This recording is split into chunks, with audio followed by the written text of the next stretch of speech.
Okay, at FoamOrder, we carry 3 different grades of foam, and this video is to try to help you decide which grade is best for you.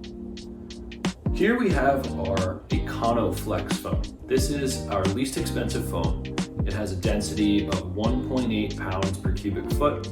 It'll last you 2 to 4 years depending on the application, and we recommend this for window seats or guest rooms, anything that's not getting regular use.